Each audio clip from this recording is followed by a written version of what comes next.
does the Uluru Statement call for voice first rather than treaty first? Now, this was kind of, I guess, the priority of the voice over treaty and truth was decided by the regional dialogues and the National First Nations Constitutional Convention, which was, the deliberative First Nations institutions that produced the Uluru Statement in 2016 and 2017. And I really like the way that Torres Strait Islander scholar Simon Nakada explains the priority of voice in the sequence. And she says, I've got this quote here: voice precedes treaty not because a voice matters more, but because of what a voice makes possible. Okay, so it's not that the voice is more important than treaty, but it's because the voice changes the kind of the situation, the political and legal situation, in a way that enables treaty making to be better, I guess.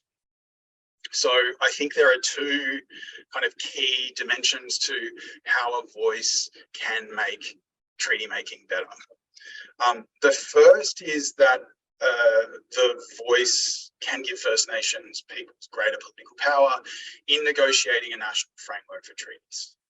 Right. This is the whole idea behind a voice, is that it will give Indigenous peoples collective political power. It institutionalize that through the process of a referendum and kind of this formal recognition of the Constitution. It will kind of enhance that political power of this body more than, say, a body that was just recognising legislation.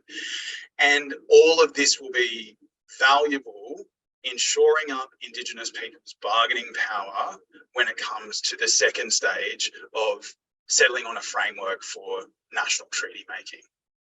Okay. Without a First Nations voice, you don't have that same kind of coordinated political power at the national level to sort of have input into this treaty framework. The second thing that I think, second dimension of why a voice comes first, is because it can help ensure that the national treaty framework has legitimacy among Aboriginal and Torres Strait Islander peoples. It sets up a representative institution of Aboriginal and Torres Strait Islander peoples from across the country, and by giving that body a kind of a say in the design of the treaty framework, it ensures that it's not just something that's developed, by the Commonwealth government, one-sided, or it's not developed by, handpicking, particular individuals that, may be more sympathetic to the government's position, right? It's people who are going to be chosen as representatives of First Nations peoples by First Nations themselves. I think developing a national treaty framework in any case would require some kind of representative body in order to kind of give it legitimacy, right? And so a voice is kind of a vehicle for that. And I think the reality of the necessity of some kind of representative First Nations body or First Nations voice has been confirmed in the Victorian treaty process. So this is a process that is kind of the longest running treaty process in Australia, really kicked off in 2016.